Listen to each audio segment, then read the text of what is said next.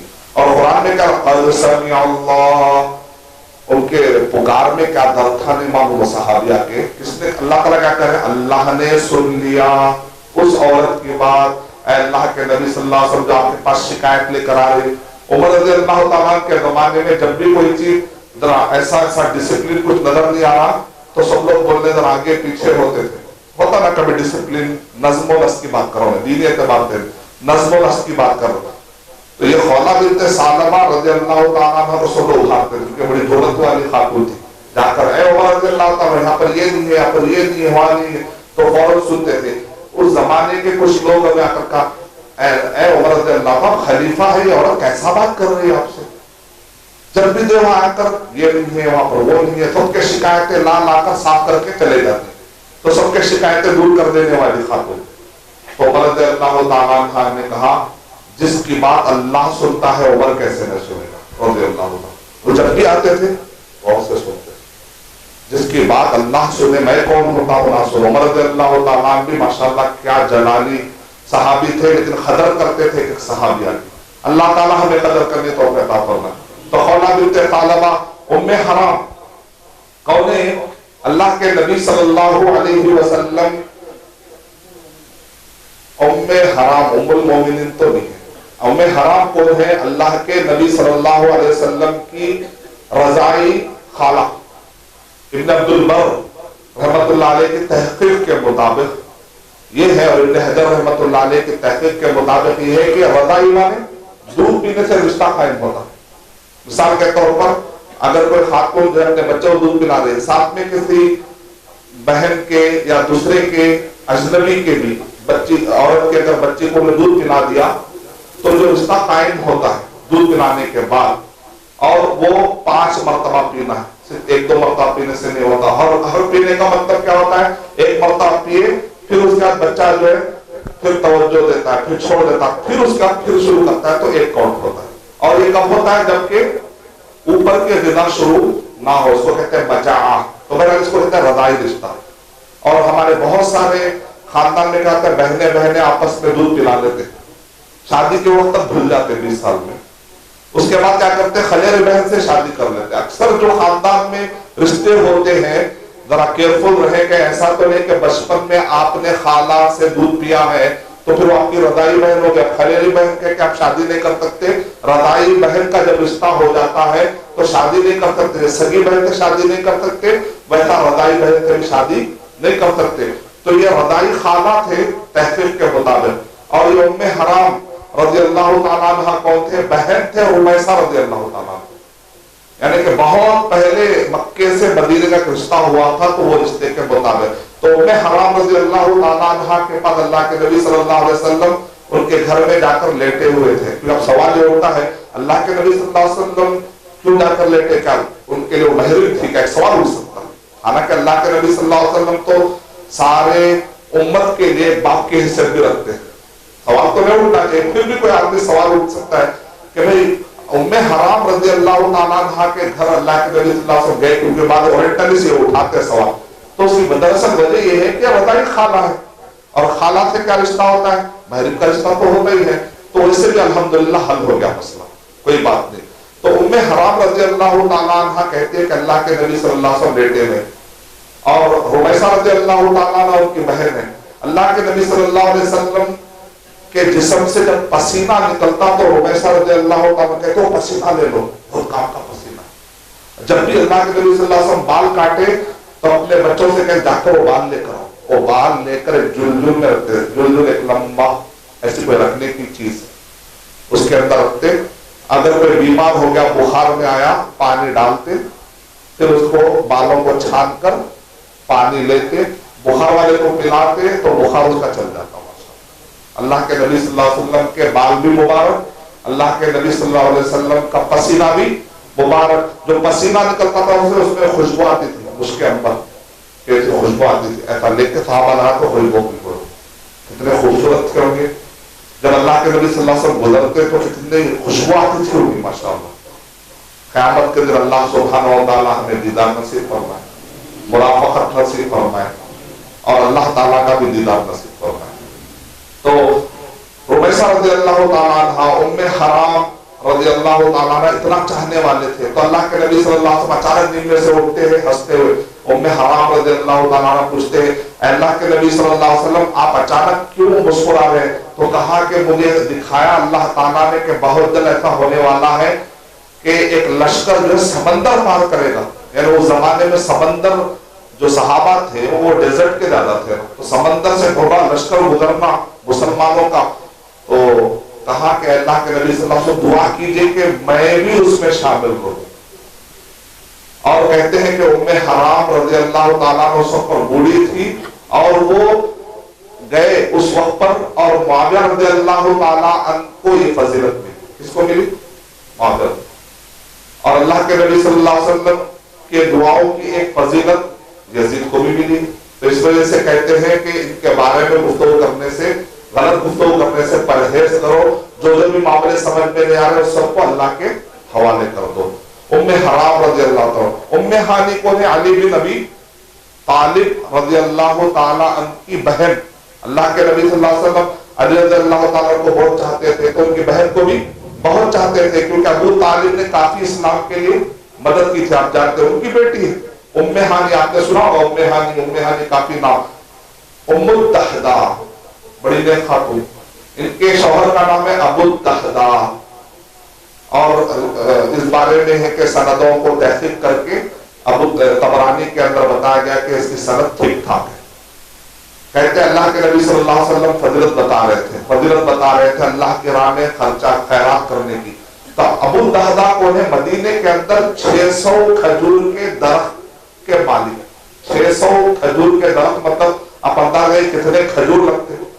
اور اس زمانے کی بڑی غذا یہ تھی, اتنا بڑا باغ, اور اس کے اندر ایک محل تھا. محل جو بھی مدینہ آتا تھا, تو جیسا شہر میں جو بھی آتے چار مینار جاتے, تو اس زمانے میں جو بھی مدینہ آتا تھا تو ان کا وہ محل اور وہ بالکل جمع ہوا باغ تھا.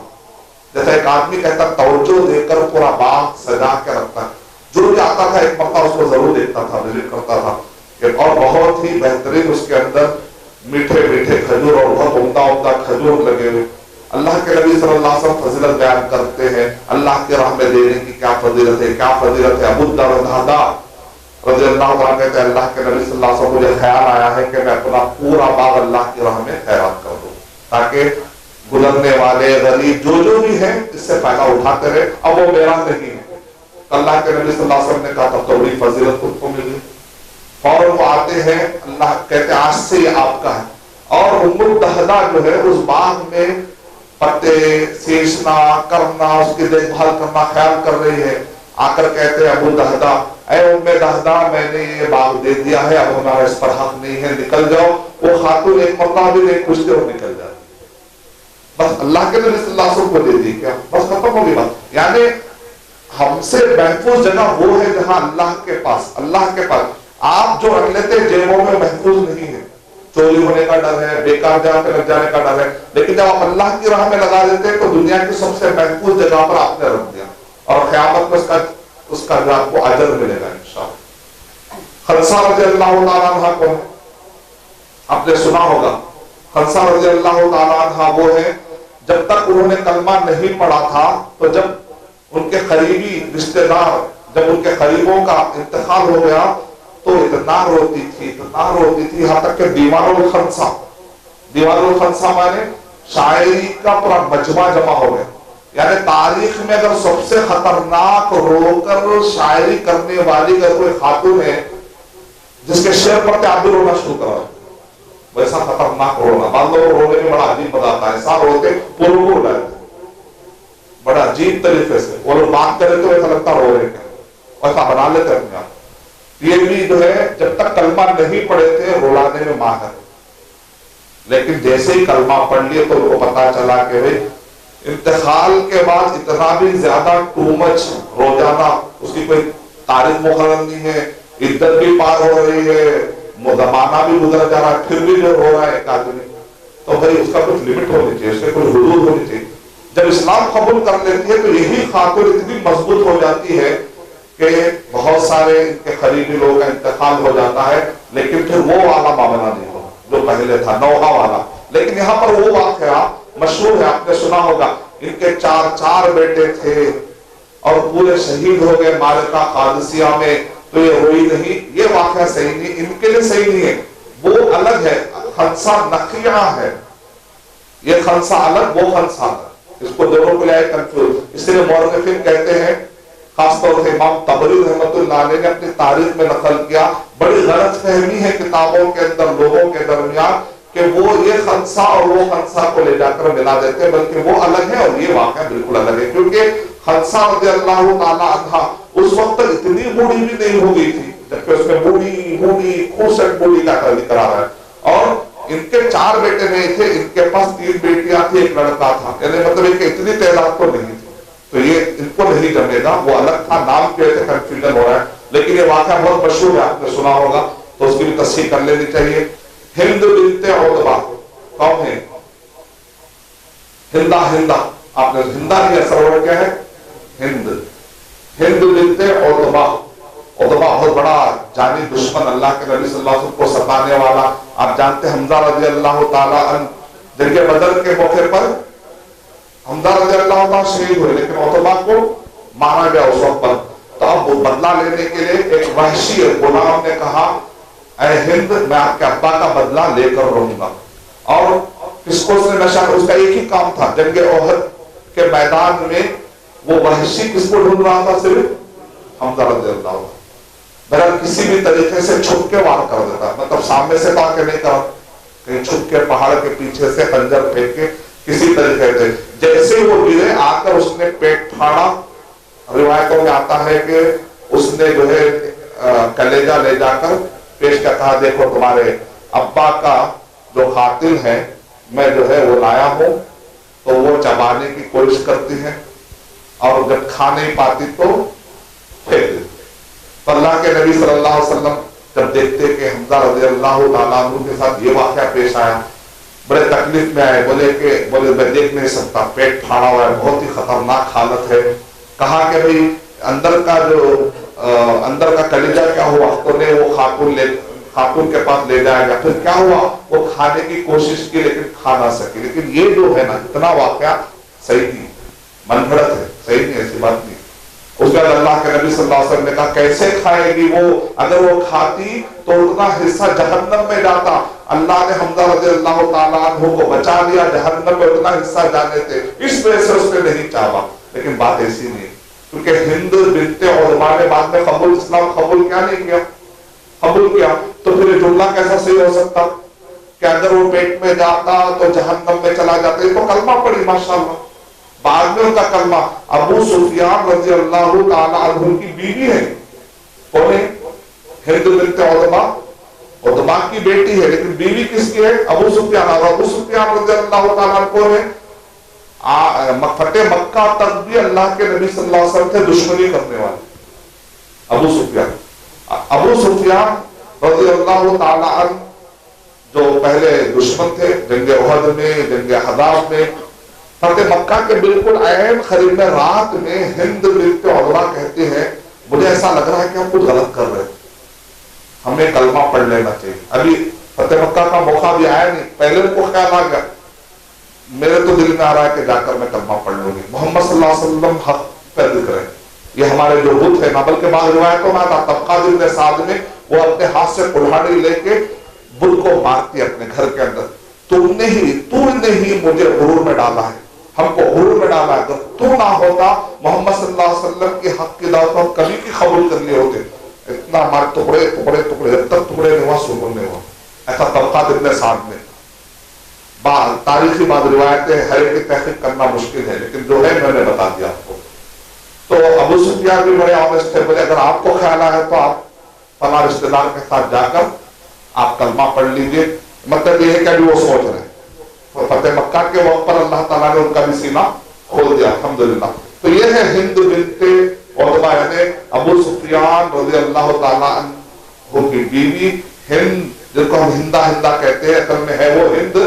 انہوں نے اسلام قبول کر لیا اور وہ جب اللہ کے نبی صلی اللہ علیہ وسلم کے پاس بیعت کرنے آ رہے تو وہ بڑا نظامہ منظر ہے. اللہ کے نبی صلی اللہ علیہ وسلم بیعت لیتے وقت کیا کرتے تھے؟ ہاتھ توڑے لگاتے ہیں. آج کل کی بیعتیں الگ ہو گئی، جھوٹی بیعتیں، غلط بیعتیں لے رہے. بیعت جو ہوتی ہے وہ خلیفہ لے گا. مسجد کے اندر کوئی بھی عالم بیعت لینا شروع کرے تو بدعت ہے، وہ بدعت. بعض لوگ کہتے ہیں بھائی سفر میں امیر بناؤ بولے بیعت لیو بولے. امیر بنانا مطلب ایک قافلے کا ایک امیر بناتے نگران کے معنی میں. تو خلیفہ جو ہوتا ہے وہ بیعت لیتا ہے. یہ مسجدوں کی بیعت جو ہوتی ہے، جماعتوں کی بیعت، یہ صوفیانہ بیعتیں ہیں، یہ تو بدعتیں. اللہ تعالیٰ ہماری بات فرمائے. تو بیعت جو ہوتی ہے اس کے اندر ہاتھ نہیں ملاتے. اللہ کے نبی صلی اللہ علیہ وسلم نے کسی غیر محرم عورت کو اپنے ٹچ نہیں، کے ہاتھ نہیں لگایا. اللہ تعالیٰ ہماری بھی حفاظت فرمائے. تو جب بیعت کے دوران کیسی بیعت ہوتی تھی؟ بتاؤ تم جو ہے زنا نہیں کرو گی، چوری نہیں کرو گی. تو ہند کہتی ہے کیا آزاد عورت بھی زنا کرتی ہے؟ کیا آزاد عورت بھی چوری کرتی ہے؟ یعنی مطلب یہ کہ وہ کفار قریش جن کو ہم کہہ رہے ہیں وہ مارلسٹ اسٹرانگ تھے، وہ کہتے تھے یہ تو گندی عورتوں کا حال ہے. آزاد عورت یعنی ان کے زمانے میں جو ہے لونڈیوں اور غلاموں کے پاس یہ چیز ہوتی تھی، لیکن آزاد عورت کے کفار قریش کی بھی کبھی زنا کی طرف نہیں جاتی. آپ اندازہ لگا سکتے کہ ان کی سوچ کیسی تھی. بہرحال آخر میں اللہ کے نبی صلی اللہ علیہ وسلم پہچان لیتے ہیں اور وہ شرما رہی تھی.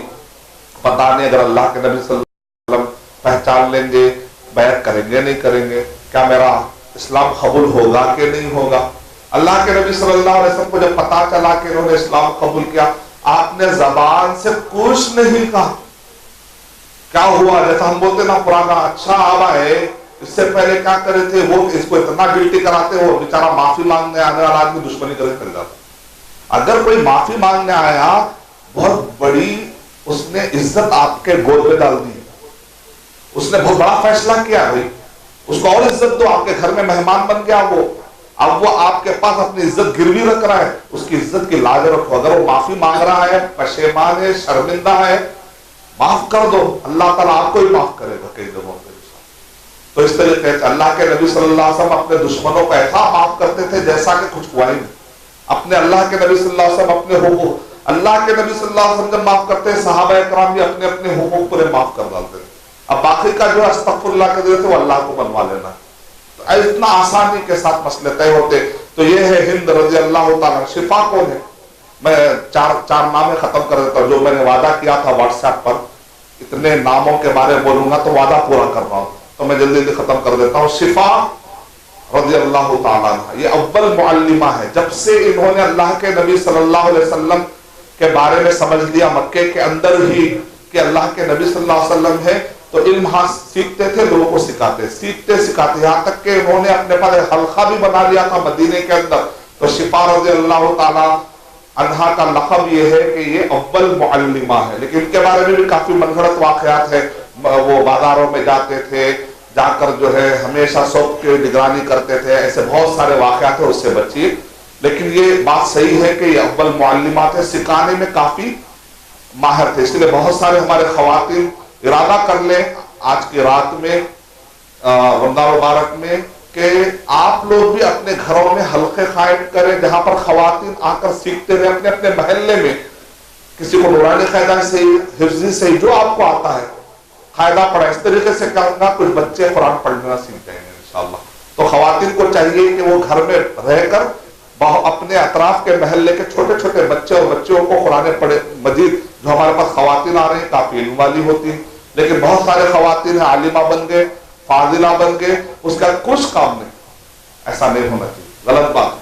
آپ کو مدرسوں میں اتنا پڑھایا گیا، قوم نے پیسے دیے، پھر وہ قوم کے پیسوں سے مدرسے چلے، رات دن جو ہے محنت کرتے. آپ پوچھیے آپ مسجد کے ذمہ داروں سے کتنی محنت کر کے پڑھاتے ہیں. مدرسے کا نام جامعہ سمیہ، کتنے طالبات پڑھ چکے ہیں؟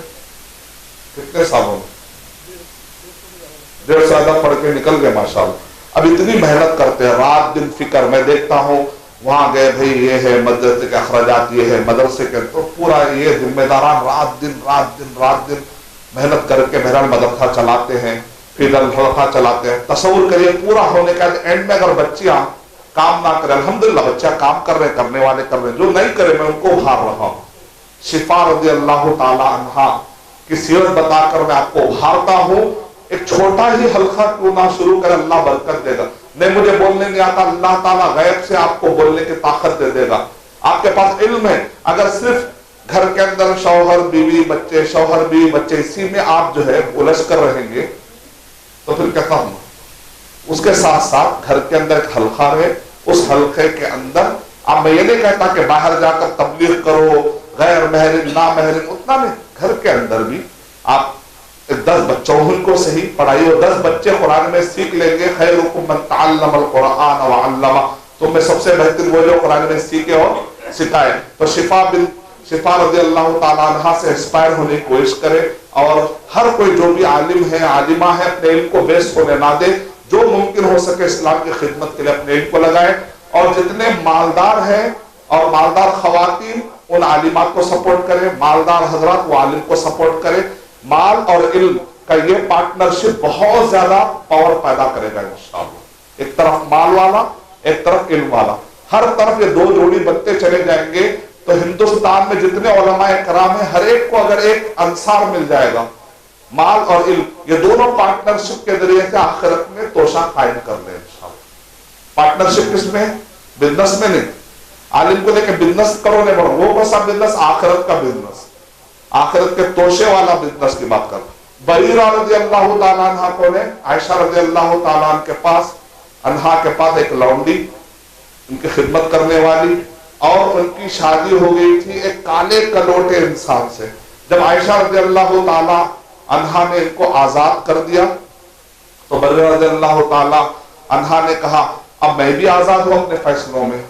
تو کہتے ہیں مجھے یہ شوہر نہیں چاہیے کیونکہ یہ بہت ہی کالے کلوٹے، مجھے سمجھ میں نہیں آ رہا. تو اسلام میں اجازت ہے اس بات کی کہ عورت اپنا ڈیسیشن بتا سکتی ہے، اسلام میں اجازت دی جاتی ہے. تو یہ مسائل وہ ہیں کہ آزاد ہونے کے بعد کے مسائل.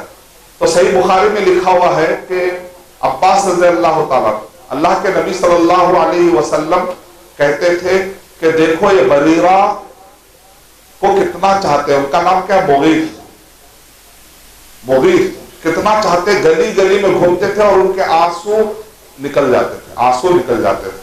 تو اللہ کے نبی صلی اللہ علیہ وسلم نے سفارش کی، کوشش کی کہ بھئی بریرہ رضی اللہ تعالیٰ نے اس کو مان جائے. لیکن بریرہ رضی اللہ تعالیٰ کیا کہتی ہے؟ اے اللہ کے نبی صلی اللہ علیہ وسلم کیا یہ شرعی اور وحی کا فیصلہ ہے کیا؟ اگر وہ رہتا تو صحابہ مان لیتے تھے، لیکن ایک مجرد نصیحت ہے. تو صحابیات کو یہ کلیئر تھا اس زمانے میں، صحابہ کو یہ کلیئر تھا کہ اللہ کے نبی صلی اللہ علیہ وسلم شرعی زبان اور دنیاوی زبان. دنیاوی زبان میں کیا کہتے ہیں؟ جیسے اللہ کے نبی صلی اللہ علیہ وسلم نے کہا کہ کھیتی ایسا مت کرو ایسا کرو.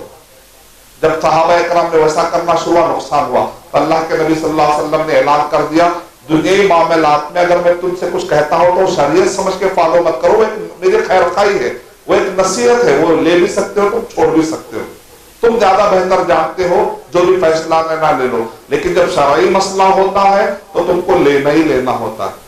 تو ایسا نہیں کہ نعوذ باللہ بریرہ رضی اللہ تعالیٰ عنہ نے اللہ کے نبی صلی اللہ علیہ وسلم کی بات کو شرعی سمجھ کر جھٹلا دیا, ایسی بات نہیں تھی, ایک نصیحت والی بات تھی.